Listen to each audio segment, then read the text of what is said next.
요즘 시대 그리스도인들에게, 그리고 요즘에 있는 이 한국 교회, 교회에게 여러 가지 모습들이 나타나고 있는 가운데 하나님이 어떻게 이 교회를 바라보고 계시는지 그 말씀을 우리 함께 살펴보도록 하겠습니다. 우리 요한계시록 2장 5절에 보면 그러므로 어디서 떨어졌는지를 생각하고 회개하여 처음 행위를 가지라. 만일 그리하지 아니하고 회개하지 아니하면 내가 내게 가서 내 촛대를 그 자리에서 옮기리라 라고 주님 말씀하고 있어요. 그러니까 오늘 예수님의 이 말씀 속에는 교회의 위기도 지금 발견이 되고요, 또 교회의 기회도 발견이 됩니다. 우리가 두려워하고 긴장해야 되는 건 교회가 타락하고 성도가 타락하고 부패하면 하나님의 촛대가 옮겨진다는 거예요. 네. 그래서 우리가 교회의 건강함을, 그리고 나의 신앙의 건강함을 유지하기 위해서 바른 말씀을 따라가고 그렇게 배우고 그것을 따라 신앙생활을 하는 건 매우 중요합니다. 매우 중요해요. 우리가 바른 말씀을 통해서 그 안에서 역사하시는 성령님을 만나게 되면 하나님에 대한 인식이 바뀌어요. 가장 먼저 어떻게 바뀌냐면 내가 생각하고 내가 느꼈던 하나님, 내가 지적으로 수용했던 그런 왜곡된 하나님에서 어떻게 바뀌냐면 하나님은 두려운 분이라는 거예요. 하나님을 두렵게 되더라는 거예요. 하나님에 대해서.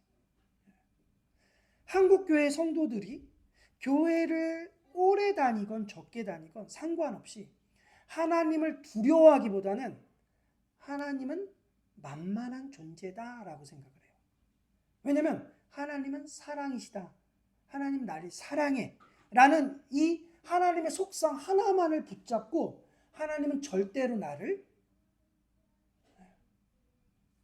벌 주시지 않아, 내가 어떻게 살아도 벌 주시지 않아, 이 확고한 신념으로 인해서 하나님을 두려워하는 존재가 아니라 만만한 존재로 본단 말이에요.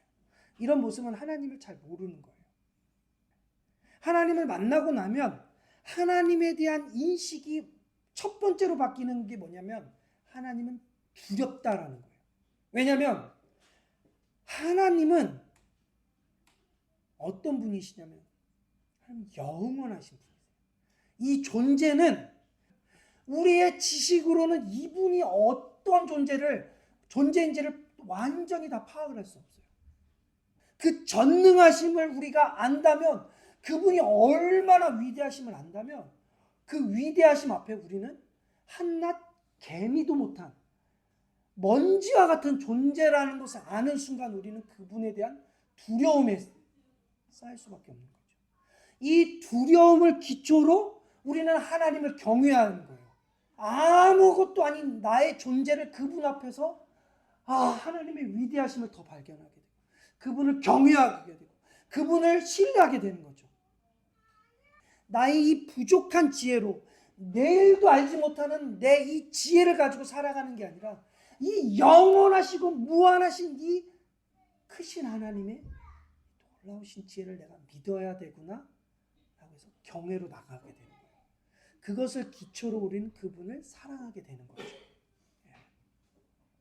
그렇게 하나님을 바라보는 인식의 변화를 통해서 나를 정확하게 보는 거예요. 근데 에덴 동산에서 인간이 타락한 이후에 인간은 나는 별로 문제가 없어, 이렇게 생각하게 돼요. I'm okay. 난 괜찮아. 난 문제가 없어. 그래서 사람은 누가 이래라 저래라 말하는 걸 정말로 듣기 싫어하게 됩니다. 왜냐하면 자기를 바라보는 인식에 변화가 없어서 그래요. 그래서 우리가 하나님을 만나게 되면 하나님은 마치 거울과 같아서, 이 율법은 마치 거울과 같아서 나의 존재를 정확하게 보게 하는 거죠. 내가 어떤 존재인지를.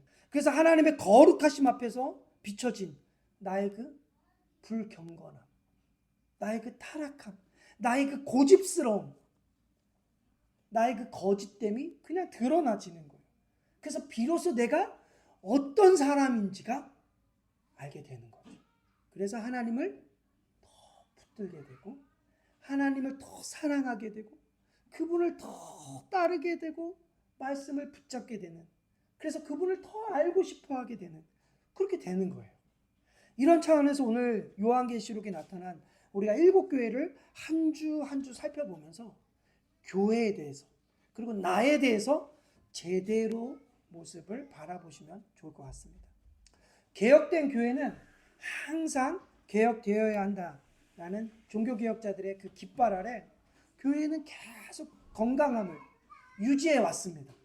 그런데 그렇게 건강함을 유지해 왔는데 이제는 교회가 어떤 식으로 건강함을 유지하려고 하냐면 어떤 구조를 자꾸 바꾸려고 해요.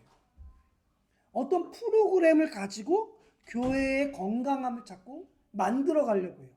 그렇게 해서 교회를 개혁시키려고 하고 있습니다. 이런 거예요. 교회에 어떤 구역 모임이 잘 안 돼요. 그러면 어떻게 하냐면 구조를 좀 바꿔볼까? 연령대를 좀 섞어볼까? 아니면 연령대를 좀 나눠볼까? 이런 식으로 구조를 바꿔서 교회를 개혁하려고 합니다. 우리는 성도들 간에 좀 이렇게 친하지 않은 것 같아. 어떻게 하면 좋지? 친목 도모가 없어서 그래. 그래서 막 취미 활동을 막 만들어서 그런 모임을 만듭니다. 친목 모임을. 그러면 성도들끼리 더 화목해지고 교회가 화목해져서 개혁될 거라고 생각을 합니다. 여러분, 근데 교회라는 곳은 이런 구조적인 변화 아니면 어떤 프로그램을 가지고 들어와서 개혁되는 것이 아니에요. 전 세계적으로 교회에 문제가 나타나고 있습니다. 어떻게 나타나냐면 교회가 윤리적으로 도덕적으로 문제가 드러나고 있어요. 또 교회의 문제가 뭘로 드러나냐면 급격한 성도의 감소예요. 교인 수가 급격히 감소하고 있습니다. 이게 교회의 문제가 그렇게 드러나고 있어요. 이렇게 교회의 문제가 드러나고 있는데 이걸 해결해야 될 방법이 성경으로 돌아가는 게 아니라 세상의 어떤 유행 아니면 어떤 구조적인 방법으로 교회를 자꾸 개혁을 하려고 해요. 그래서 요즘은 교회가 광고도 합니다. 이마트에 가면 광고도 많이 해요. 이렇게 큰 화면에 보통은 음식점, 병원 이런 광고를 하는데 요즘은 교회 광고도 이마트에서 합니다. 많이 해요. 그리고 우리 교회에 좋은 이미지를 만들기 위해서 어떤 좋은 것들을 계속해서 만들어내요. 음악회도 많이 하고요. 커피숍도 해가지고 또 교회 이미지를 하기도 합니다. 근데 여러분, 교회는 이런 모습으로 개혁되지 않아요. 종교개혁 당시에 교회 개혁의 본질은 뭐였냐면 교리적, 신학적 개혁이었어요. 그러니까 로마 카톨릭의 문제는 윤리, 도덕의 문제도 있었지만 그거보다 이 교리의 문제가 더 심각했단 말이에요. 그러니까 하나님의 말씀을 제대로 바라보지 못하고 제대로 해석하지 못하는 것이 가장 큰 문제였단 말이에요. 카톨릭의 문제는. 그래서 하나님을 만나고 하나님에 대한 인식이 바뀐 마틴 루터라는 한 사람에 의해서 교회가 개혁되어 버렸습니다. 마틴 루터가 제대로 교회를 바라보게 되고 제대로 자신을 바라보게 되고 나서 로마 카톨릭에 어떤 문제가 있는지를 보게 된 거예요. 제대로. 그래서 개혁이 성공한 거예요. 교회 개혁이. 하나님께서 코로나 시대를 겪고 나서 한국 교회 문제를 진짜 여실히 보여줬어요. 한국 교회 문제를. 그리고 똑같이 우리에게 이 요한계시록에 나와 있는 교회들의 문제와 마찬가지로 우리에게 똑같이 하나님 요구하고 계세요. 교회를 개혁해야 된다. 너희들의 삶을 개혁해야 된다. 이렇게 요구하고 계세요. 그래서 오늘 하나님께서는 이 7교회를 차례차례 보게 해주시면서 우리들의 잘못된 방법, 우리들의 잘못된 구조적인 그런 방법들을 엎으시고 하나님이 바라보시는 그 문제가 무엇인지를 오늘 우리가 살펴보도록 하겠습니다. 오늘 우리가 먼저 염두해야 될 건 우리는 분명히 알고 있습니다. 내가 어떻게 변해야 될지를, 그리고 교회가 어떤 모습으로 변해야 될지를 알고 있어요. 문제가 뭔지를 알고 있음에도 불구하고 머리로 알고 있지만 변화하려고 하지 않아요. 그게 가장 큰 문제예요. 교회가 변화하려고 하지 않아요. 교회가 문제가 있어. 이건 아는데 변화하려고 하지 않아요. 우리도 마찬가지고. 왜냐하면 그게 심각한 문제라고 느껴지지 않아요. 문제는 문제인데 이게 심각하다고 느껴지질 않아요. 이걸 성경에서는 문둥병이라고 말하고 있습니다. 문둥병. 문둥병이 왜 죄를 보여주시는 하나님의 계시의 방법이냐면 이게 통증이 없어요. 아픔을 못 느껴요. 손가락, 발가락, 코가 썩어서 떨어져 나가는데도 그걸 눈으로 보는데도 이게 큰 병이구나, 심각하구나를 못 느껴요. 왜냐하면 통증이 없기 때문에. 손이 썩어가고 코가 썩어가고 그래서 막 이게 썩어서 떨어져 나가는데도 이게 심각하구나를 못 느껴요. 아픔이 없으니까. 오늘 우리들의 문제는 이게 죄라고 그러면 죄인 거는 알겠어요. 문제는 통증이 없어요. 내 삶에 이게 죄인데 이게 문제인데 통증으로 느껴지질 않는 거예요. 이게 나의 삶과 나의 영혼과 교회를 파괴하고 있음에도 불구하고 그 죄를 끊기 위해 하나님의 긍휼하심을 구하지 않고 계속 손가락이 떨어져 나가고 발가락이 떨어져 나가고 성도들이 죽어나가는데도 문둥병의 삶을 살아가고 있는 거예요. 하나님을 온전히 만나지 않으면 인간이 얼마나 어리석고 비참한 존재인지 몰라요. 이건 아무리 말해도 소용이 없습니다. 그래서 우리들에게 오늘 보여주시는 교회가 에베소 교회 첫 번째 교회입니다. 오늘 요한계시록 2장 1절에 에베소 교회 사자에게 편지하라. 오른손에 있는 7별을 붙잡고 7 금촛대 사이를 거니시는 이가 이르시되. 금쪽 같은 내 새끼 프로그램에 보면 이렇게 문제 행동들이 나타나는 그 아이들, 자녀들을 데리고 오은영 박사에게 찾아와요. 근데 나오는 아이들마다 하나같이 진짜 난리 샘난리가 아니에요. 자, 저희 아이들을 보면서 그 아이들을 보고 저희 아이들을 보면서 와, 감사하다. 와, 얘네는 그래도 감사하다 할 정도로 그 아이들을 돌보고 양육하는 그 부모들의 그리고 학교 선생님 그리고 뭐 어린이집 이런 선생님들의 그 고통과 수고가 얼마나 대단한지 느껴질 정도로 난리가 아닙니다. 근데 이 프로그램을 천천히 쭉 보면 아이만의 문제가 아니더라는 거예요. 아이만의 문제. 우리가 보지 못했던 부모들의 문제. 정말 이게 진짜 문제를 오은영 박사님이 짚어주더라는 거예요. 정말 아이들의 문제와 부모님들의 문제가 무엇인지를 오은영 박사님 정확하게 짚으세요. 마찬가지로 오은영 박사의 시선으로 바라봤더니 아이의 문제가 무엇인지 그리고 이 아이의 문제가 어디에서 기인했는지를 정확하게 보고 그것에 맞는 정확한 진단과 솔루션을 통해서 아이와 부모들이 변화되더라는 거예요. 오늘 사도 요한이 성령 하나님을 통해서 예수님께서 불꽃 같은 눈으로 교회를 바라보는 그 시선을 통해서 사도 요한이 바라봤더니 교회의 문제가 보이더라는 거예요. 에베소 교회의 문제가 보이더라는 거예요. 그리고 그 말씀의 첫 번째 수신자가 누구냐면 에베소 교회 사자에게 편지하라. 에베소 교회 사자, 그러니까 목회자예요. 첫 번째 예수님께서 말씀하시는 대상이 누구냐? 목회자들이에요. 설교자들에게 먼저 말씀하고 계시는 거예요. 그러니까 사도 요한이 반모섬으로 유배 오기 직전에 사역하던 교회가 에베소 교회였습니다. 그런데 하나님께서 지금 내가 목회하던 그 교회에 대해서 제일 먼저 얘기하신다는 거예요. 사도 요한에게, 그러니까 에베소 교회 사자에게 편지해라. 이 말씀은 누구에게 먼저 말씀하고 계시냐면 사도 요한에게 먼저 말씀하신 거예요.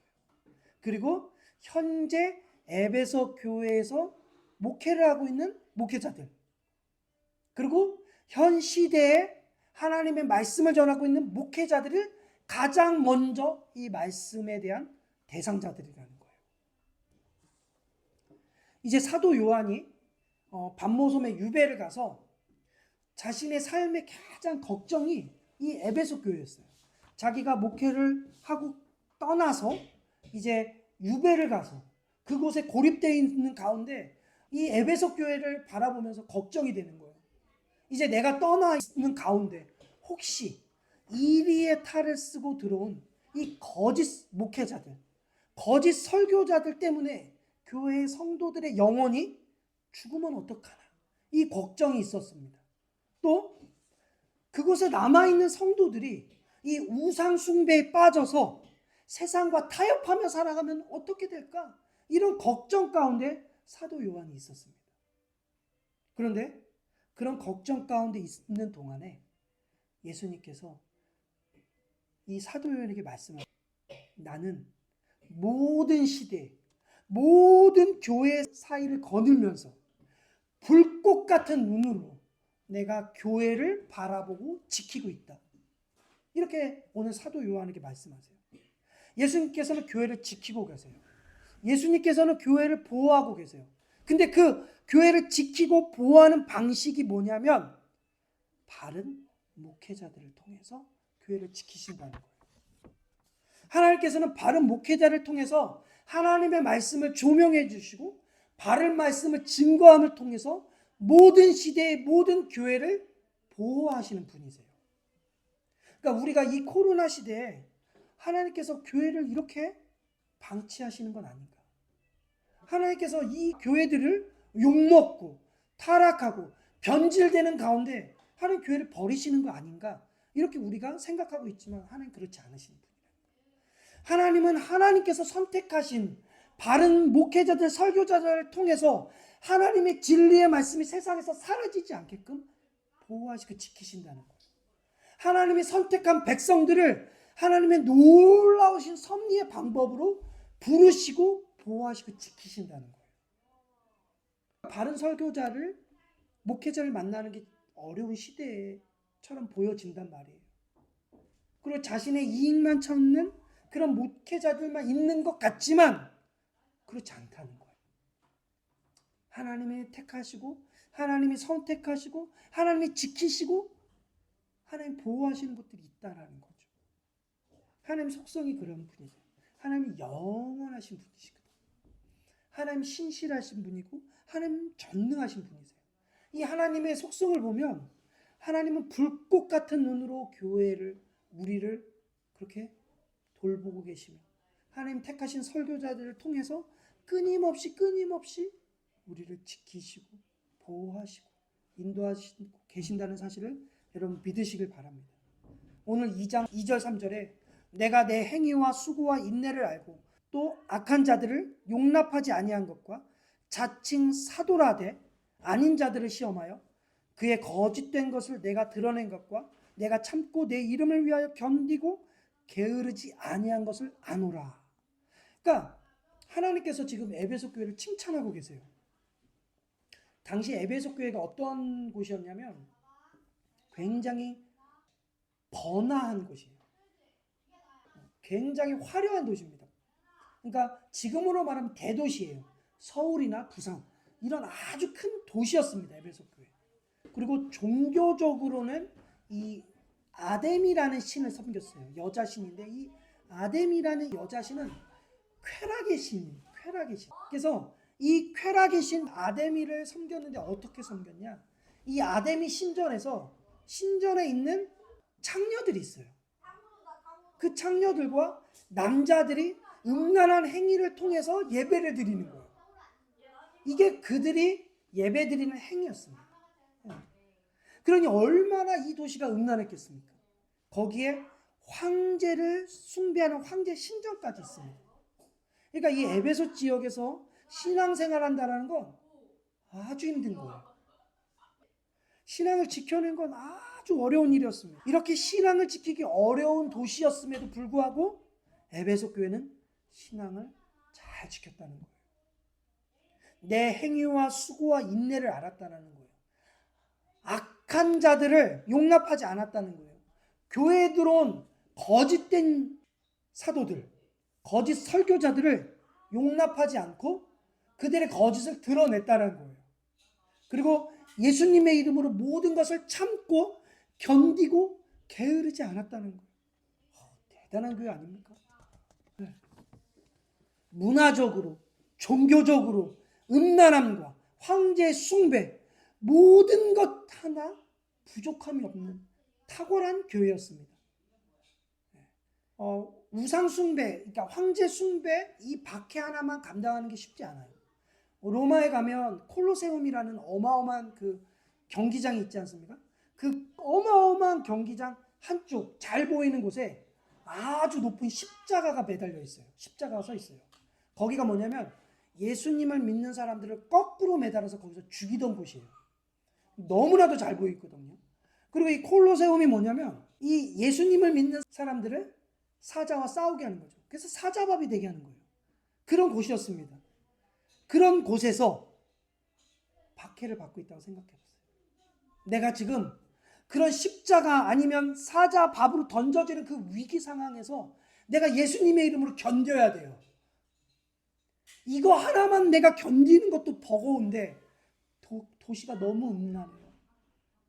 거기에 신천지 같은 거짓 설교자들이 교회에 들어오는 거예요. 그런데 에베소 교회는 이 모든 것을 이겨냈대요. 대단합니다. 정말 모든 게 완벽해 보이는 교회였습니다. 근데 여러분, 모든 교회가 예수님을 따른다라고 이야기를 해요. 근데 보세요. 우리가 박해는커녕 세상의 음란함과 세상의 방식들과 싸우고 있질 않아요. 교회가. 오히려 세상에 있는 방식을 교회로 가지고 들어와서 교회를 더 대형화시키는데 집중하고 있다는 거예요. 교회에 들어온 거짓 선지자들을 드러내고 있냐는 거죠. 오히려 교회의 진리의 순수성을 버리고 있단 말이에요. 잃어버리고 있어요. 여기가 기독교인지 카톨릭인지 불교인지 심지어 신천지인지 교리적 구분이 안 가요. 교회에 들어온 거짓 선지자들의 가르침, 거짓된 교리에서 예수 그리스도의 그 복음의 순수성, 성경적 이 순수성을 지키기 위해서 견뎌야 돼요. 게으르지 않아야 돼요.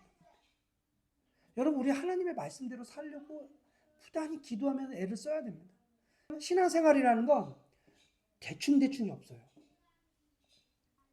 왜 한국 교회가 이 교리들을 안 가르치는지 아십니까? 정확하게 살고 싶지 않아서 그래요. 성도들을 대충대충 신앙생활하게 만드는 것은 둘째치고 목회자들이 정확하게 살고 싶지 않은 거예요. 대충대충 하고 싶은 거예요. 대충대충. 정확하게 살고자 하는 마음이 있으면 정확한 하나님의 말씀, 정확한 교리를 알리겠죠. 전하겠죠. 대충 하려고 하지 않습니다. 어떻게 하면 내가 말씀대로 살 수 있을까? 어떻게 하면 내가 정확하게, 더 온전하게 하나님을 믿고 따를 수 있을까라는 마음이 있다면 어떻게 해요? 하나님의 말씀을 더 정확하게 선명하게 알려고 하겠죠. 근데 많은 사람들이 하나님의 말씀을 들을 때, 설교를 들을 때 대충대충 들어요. 여러분, 이런 태도를 가진 사람들은 설교를 대충대충 듣게 되면 삶도 대충대충 살 수밖에 없습니다. 목회자들도 마찬가지예요. 그러니까 대충대충 설교하는 거예요. 대충. 정확한 걸 가르쳐주면 대충 설교 못해요. 성도들이 다 알거든요. 이거 이상한데? 그럼 설교 끝나고 바로 피드백이 와요. 목사님, 이건 교리적으로 이런 부분이 조금 이상한데요? 그럼 찔리거든요. 대충대충 설교 못합니다. 대충대충 목회 못해요. 하나님의 말씀대로 살고 싶은 사람은 반드시 정확하게 말씀을 알고 싶어하는 마음이 생기게 되어 있습니다. 그게 에베소 교회였어요. 에베소 교회 다니는 사람들은 교회 다니는 걸로 만족했던 사람들이 아니에요. 정확하게 말씀을 알려고 했고 깊이 있게 예수님을 만나려고 했던 사람들이에요. 그런데 그렇게 예수님께서는 이런 것들을 지켰던 대단한 교회였던 에베소 교회에게 너희들에게 문제가 있다라고 말씀하세요. 너희들이 대단하지만 문제가 있다는 거예요. 4절에 보면 너를 책망할 것이 있나니 너의 처음 사랑을 버렸느니라. 사랑을 버렸다라는 거죠. 사랑을. 고린도전서 13장 1절에서 3절에 보면 내가 사람의 방언과 천사의 말을 할지라도 사랑이 없으면 소리나는 구리와 울리는 꽹과리가 되고, 사랑이 없으면 아무리 방언을 하고 아무리 천사의 말을 할지라도 소리나는 꽹과리 같다는 거예요. 내가 예언하는 능력이 있어 모든 비밀과 모든 지식을 알고 산을 옮길 만한 모든 믿음이 있을지라도 사랑이 없으면 아무것도 아니에요. 내가 내게 있는 모든 것으로 구제하고 내 몸을 불사르게 내줄지라도 사랑이 없으면 아무 유익이 없느니라. 사랑 없이 구제할 수 있습니다, 여러분. 사랑 없이 선교할 수 있어요. 사랑 없이 교회 봉사할 수 있습니다. 사랑 없이 찬양할 수 있어요. 전도도 할 수 있습니다. 사랑 없이 예배도 할 수 있어요. 심지어 사랑 없이 설교도 얼마든지 할 수 있습니다. 눈으로 보여지는 모든 것들은 사랑 없이 다 할 수 있어요. 그런데 문제가 뭐냐면 사랑 없이 하면 이 모든 것들은 아무것도 아니라는 거예요. 세상은 사랑 없이 해도 의미가 있다라고 말해요. 사랑 없이 누구를 도와주는 거, 사랑 없이 봉사하는 거 대단하다라고 말해요. 근데 성경은 아니다라고 말해요. 사랑 없이 성경을 읽는 건 아무 의미가 없고, 사랑 없이 기도할 수 있지만 그게 무슨 의미가 있냐라고 주님 말씀하세요. 에베소 문제가 뭐냐면 너희들이 다른 건 다 잘해. 정말 너희들 잘하고 있어. 근데 왜 사랑 없이 해? 왜 사랑 없이 해? 사랑은 어디 갔는데? 이 이야기를 하고 계십니다. 에베소 교회는 사도 바울이 개척했던 교회예요. 사도 바울이 개척해서 3년 동안 에베소 교회에서 성경을 가르쳤습니다. 누구보다 성경적 체계가, 교리적 체계가 아주 단단했던 교회였습니다. 에베소 교회에서 사도 바울이 이제 사역을 마치고 누가 그 다음 목회를 했냐면 디모데가 목회했어요. 그리고 디모데 다음에 바로 사도 요한이 목회했습니다. 그러니까 목회자들만 봐도 대단한 사람들이에요. 저 같은 사람들이 아니라 정말 성경에 나오는 대단한 사람들이 목회했던 교회예요. 에베소 교회가. 그러니 얼마나 성경적으로 단단하게 세워졌던, 복을 많이 받은 교회였습니까? 근데 문제가 너희들의 신앙을 잘 지켰어. 그래, 너희들의 신앙을 잘 지키는 건, 교회를 잘 지키는 디펜스는 너무나도 너희들 잘해왔어. 그런데 왜 그 풍요를 사랑으로 나눌 줄 모르니? 이 얘기를 하시는 거예요. 에베소 교회가 어떤 교회였냐면요, 사도행전 20장에 보면 이 성도들 간에 사랑이 정말 아주 넘쳐났던 교회입니다. 사도 바울이 에베소를 개척하고 3년 동안 목회를 한 다음에 이제 떠나요. 떠나면서 에베소 교회 장로들을 이렇게 모아놓고 이제 고별 설교를 하며 헤어지는 장면이 사도행전 이제 20장에 나오는데, 거기에 보면 이렇게 마지막에 이런 모습이 나옵니다.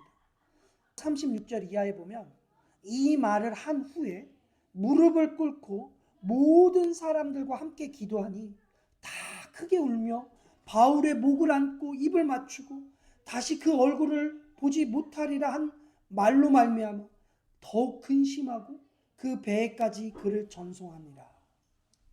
에베소 교회 성도들은 이제 바울을 볼 수 없다라는 그 사실 하나에 마음이 아파서 울며 바울의 목을 끌어안고 입을 맞추며 그렇게 서로 사랑을 표현했다는 거예요. 그렇게 서로 간에 풍성한 사랑이 넘쳤던 교회였습니다. 그런데 40년이 지났어요. 그로부터 40년이 지나고 사도 요한이 이 요한계시록을 쓰던 그 시대, 그때 40년 전의 모습이 없어졌다는 거예요. 서로 사랑하고 서로 끈끈하게 그렇게 했던 그 사랑의 모습은 사라져버린 거예요. 40년이 지나고. 교리는 살아있는데, 너희들이 진리를 분별하는 그 탁월한 지식은 있는데 그 안에 사랑을 찾아볼 수 없다는 거예요. 성도들 간에 그 뜨겁게 사랑하며 뜨겁게 서로를 위해 기도했던 그 교통함은 40년이 지난 에베소 교회는 찾아볼 수 없다. 너희들의 수고와 인내와 행위는 있는데 왜 너희들의 뜨거운 사랑은 없니? 이게 큰 문제라는 거예요. 우리가 교리를 알아가고 정확한 하나님의 말씀을 알아가는 건 너무 귀한 일이에요. 그런데 내가 예전보다 많이 알았다고 해서, 분명한 것들을 많이 알았다고 해서 내 신앙이 그냥 좋아질 거라고 생각하시면 안 돼요. 신앙이 좋아진다라는 건, 그 안에 반드시 나타나야 된다는 건 사랑이에요. 내가 신앙이 좋아졌다라는 건 사랑이 같이 나타나줘야 돼요. 그래서 우리가 교리적으로 분명해지고 정확해지는 것과 동시에 사랑도 같이 성장해야 돼요. 근데 교리는 더 많이 알고 더 분명해지는데 사랑이 점점 사라진다라고 한다면 그건 심각한 문제예요. 오늘 에베소 교회는 겉모습으로는 너무나도 건강하고 너무나도 대단한 교회처럼 보여지지만, 그리고 수고와 인내와 행위가 있는 교회였지만 그럼에도 불구하고 사랑이 없어서 가슴이 뛰지 않고 심장이 뛰지 않는다라는 거예요. 고린도전서 13장 저희들이 읽었던 내가 사람의 방언과 천사의 말을 할지라도 사랑이 없으면 구리와 울리는 꽹과리가 되고, 네가 아무리 예언을 하는 능력이 있다 할지라도 사랑이 없으면 아무 의미가 없고, 구제를 하고 설사 네 몸을 불살라 순교할지라도 사랑이 없으면 아무 유익이 없느니라. 오늘 우리의 수고와 인내와 행위가 어떤 행위였고 어떤 수고였는지를 바르게 점검해야 됩니다. 오늘날 한국교회는 겉으로 보여지는 이 능력, 이 구제, 이 수고, 이 인내, 이 행위가 너무 많아요. 그래서 이런 것들로, 구제로, 수고로, 인내로 우리 교회가 더 건강한 교회입니다 라고 말하고 있지만 사실은 사랑이 사라져요. 성도들 간의 사랑이 사라져요. 교회 안에 사랑의 풍성함이 보여지질 않아요. 교회가 바빠요. 구제하는데 바빠요. 전도하는데 바빠요. 선교하는데 바쁘고, 봉사하는데 바쁘고, 찬양하는데 바쁘고, 커피숍 하는데 바쁘고, 바자회 하는데 바쁘고, 얼마나 많은 수고와 인내와 행위를 하는지 몰라요. 너무 많아요. 그런데 그 안에 사랑이 없으면 하나님은 꽹과리와 같다라고 말씀하세요.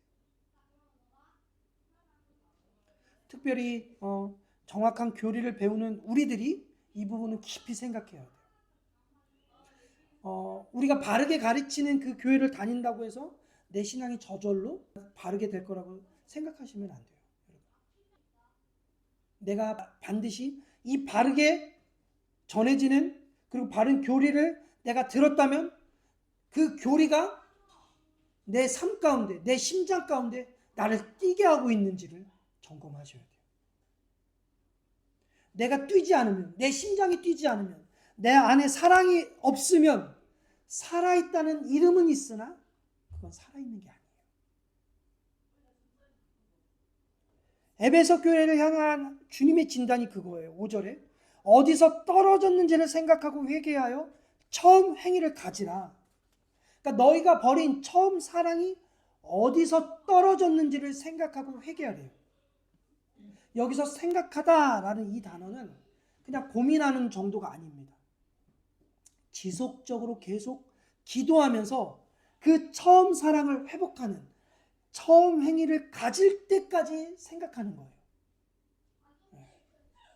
그런데 주님이 재밌는 건 4절에서 처음 사랑을 버렸다고 말하면서 5절에서는 처음 사랑을 다시 가지라고 말씀하시는 게 아니라 처음 행위를 가지라고 말씀하세요. 처음 행위를. 왜 이렇게 나오냐면 처음 사랑이 있을 때라야만 처음 행위가 나올 수 있다라는 거예요. 처음 행위가 뭐였습니까?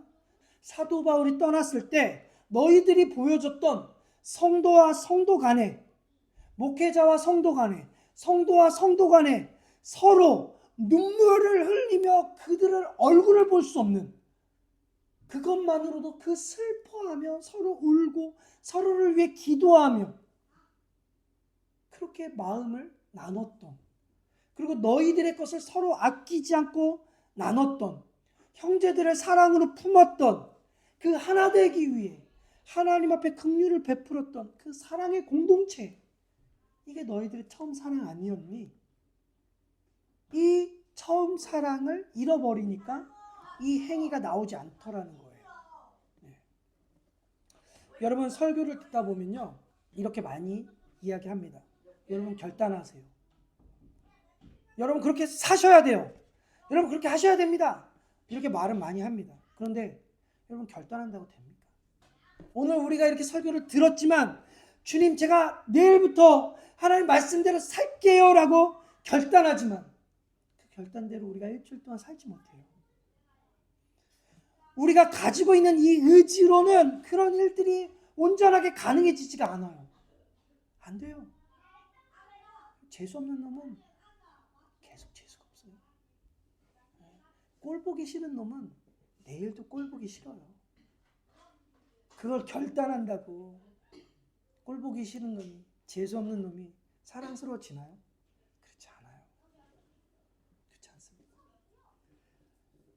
그래서 저는 태어날 때부터, 타고날 때부터 이게 부드러운 사람들이 있어요. 부드러운 성격을 가지고 계신 목사님들 계세요. 근데 저는 그런 분들을 볼 때마다 저분이 타고난 성격의 부드러움, 온유함인지 성령 하나님께서 저분의 성품을 바꿔서 온유함인지 구분이 잘 안 돼요. 저는요, 어떤 성격이냐면요, 타고날 때부터 고집이 셌어요. 뭘 하고 싶으면 꼭 했어야 돼요. 엄마 아빠를 쫄라서라도. 잘 안 꺾여요. 성향이 안 꺾였습니다. 제가 전도사 때는요, 저를 괴롭히는 사람을 밟아줘야 되는 성격이었어요. 전도사 때. 본고차 운전하고 이렇게 막 가면 갑자기 이렇게 확 끼어들잖아요. 그러면 열이 받는 거예요. 그러면 뒤에 뭐 권사님들, 성도님들 상관없어요. 쫓아가서 팍 끼어드는 거죠. 확 똑같이 끼어들고 혼자 하고 가요. 반드시 갚아줘야 되는 그런 성향이었습니다. 반드시. 근데 지금 그렇게 하면 안 되죠. 보복운전이죠. 보복운전. 보복운전 때문에 그런 게 아니라 제가 15년이 지난 지금을 보면 하나님을 온전히 만나고 하나님에 대한 인식이 변화되고 나서는, 여러분 믿으실지 안 믿으실지 모르지만 제 안에 여전히 못된 것들이 남아있어요. 여전히 남아있습니다. 그런데 그럼에도 불구하고 어떤 차가 확 끼어들면 예전처럼 열이 뻗쳐가지고 가서 똑같이 확 끼어드는, 밟아줄 정도로 화가 나진 않아요. 그 정도로 화가 나진 않아요. 지금 옛날에 저를 보여주고 싶은데 그렇게 화나진 않아요. 여러분, 지금의 제 모습이 여전히 형편이 없어요. 여전히 부족해요. 근데 30대 제 모습과 지금의 제 모습은 너무 달라요. 왜 달라졌냐? 의지로 달라지지 않았습니다. 예전에는 안 되면 또 회개하는, 안 되면 또 회개하고 계속하는 그런 반복되는 그런 실패의 삶이 아니라 하나님을 두려워하는 거예요. 운전을 하면서 어떤 걸 두려워하냐면 이 과속감지 카메라를 두려워하는 게 아니에요. 그거 있을 때만 정상 속도를 유지하고 웬만하면 밟는 그런 게 아니라 하나님을 두려워하는 거죠. 하나님을 경외하는 거죠. 그래서 여러분, 우리가 이 행위가 가능할 수 있는 것, 하나님을 두려워할 수 있는 이 행위가 가능할 수 있는 건 하나님을 구해야 돼요. 우리의 결단으로 되는 게 아니라 하나님께 구해야 돼요. 사랑이 없어도 할 수 있는 것들이 있어요, 여러분. 그런데 사랑이 있어야만 할 수 있는 것들이 있습니다. 이게 구분됨이에요. 여기서. 안 믿는 불신자들과 신자들의 구분됨은 여기에 있습니다. 하나님께서는 우리의 의지로 할 수 있는 것들을 요구하시는 게 아니에요. 우리의 결단으로 할 수 있는 것들을 요구하시는 게 아니에요. 사랑이 있어야만 나올 수 있는 것, 은혜를 받아야만 할 수 있는 것을 하나님 요구하고 계세요. 근데 우리는 사랑이 있어야만 할 수 있는 일들을 하지 않아요. 우리는 내 의지로 수고하고 내 의지로 인내하고 내 의지로 할 수 있는 것들, 이것으로 하나님 기뻐하실 거야 라고 그렇게 수준을 딱 정해버려요. 근데 하나님은 정반대세요. 그런 것들 말고 사랑이 있어야만 할 수 있는 것들을 보여줘. 예수님께서는 에베소 교회의 수고와 인내와 행위를 분명히 칭찬하고 계시지만 그런 너희들이 할 수 있는 거 말고 사랑이 있어야만 나오는 행위, 사랑이 있어야만 가능한 그 은혜를 받아야만 가능한 일을 너희들이 회복해야 된다라고 말씀하고 계세요. 그래서 우리의 의지로 하는 게 아니에요. 저희들의 의지로 계속해서 신앙생활을 하면 결국 시험에 빠집니다. 내가 이렇게 했는데 라는 공로사상으로 우리를 몰아갈 수밖에 없습니다. 내가 이렇게 했는데 나만큼만 해보라고 해요. 교회가 세상과 구분되는 건 율법을, 십계명을 지키기 때문에 구분되는 게 아니에요. 여러분, 불신자들도 이 십계명에 있는 내용들 많이 지킵니다. 불신자들도 부모를 공경해요. 살인하지 말라, 간음하지 말라, 도둑질하지 말라, 거짓 증거하지 말라, 이런 거 다 가르쳐줘요. 학교에서 다 배웁니다. 이런 걸. 그러면 교회와 불신자들과 다른 게 뭐냐는 거죠. 구분됨이 뭐냐는 거예요. 그 사람들도 도덕 시간에 배웠던 살인하지 말라, 도덕질하지 말라, 부모를 공경하라 배웠는데 우리도 율법에서 십계명으로 이렇게 배우고 했는데 그럼 뭘로 구분할 거냐는 거예요. 우리는 이 하나님의 율법, 이 십계명을 의무로 지키는 게 아니라는 거예요. 억지로 지키는 게 아니라는 거예요. 뭐로 지키냐면 사랑으로 지키는 거예요. 사랑. 내가 하나님을 사랑하고 내가 예수님을 사랑함으로 그분의 말씀을 지키는 거죠. 그러니까 자녀가 부모의 말을 따르는 게 억지로 지키는 게 아니에요. 하나님을 사랑하는 그 사랑으로, 이웃을 사랑하는 그 사랑에서 출발하는 그 행위라는 거예요. 거기서 교회와 세상이 구분이 되고 거기서 세상 사람들이 교회를 바라볼 때 놀라움의 대상이 되는 거죠. 근데 중요한 건 교회가 예수님께서 요구하시는 이 회개하고 처음 행위를 가지지 못하면 어떻게 되냐면 촛대를 옮기시겠다는 거예요. 예수님께서 회개하고 돌이키지 않으면 너희들을 심판하시겠다는 거예요. 소금이 마취를 입으면 빛이 비추지 못하면 쓸모없게 된다는 거예요. 마태복음 5장 13절에 너희는 세상의 소금이니 소금이 만일 그 맛을 잃으면 무엇으로 짜게 하려? 그렇지 않습니까? 국을 끓이는데 간을 해야 되는데 이 소금이 짠맛을 잃어버렸어요. 그럼 그것을 국에 넣을 필요가 없죠. 그건 소금의 역할을 할 수 없어요. 그럼 그건 어디에 가냐? 길거리에 버려버리는 거예요. 흙처럼 버려버리는 거죠. 빛을 비추려고요. 등대를 놔뒀는데 그 등대에 빛이 안 비춰지면 그 등대는 쓸모없게 되는 겁니다. 여러분, 교리라고 하는 이 기름에 사랑이 있어야만 빛을 낼 수 있어요. 사랑이 없으면 아무리 잘 기획된 구제와 봉사와 전도, 선교 이런 많은 수고와 인내하는 것들이 빛을 낼 수가 없어요. 빛을. 많은 사람들이 구제하고 봉사하고 선교하면서 하나님 기뻐하실 거라고 말합니다. 많은 프로그램들을 준비하고 많은 교회 예산을 거기다가 쏟아 부으면 하나님 기뻐하실 거라고 말해요. 우리가 이렇게 수고했으니까, 우리가 이렇게 인내하고 행위를 하나님께 드렸으니까. 근데 사랑이 있냐는 거예요. 사랑이 없으면 안 된다는 거예요. 그런 의지 말고, 그런 행위 말고 사랑으로 하는, 그래서 예수 그리스도 하나님의 빛이 찬란하게 드러나는 거, 그거 없냐는 거예요.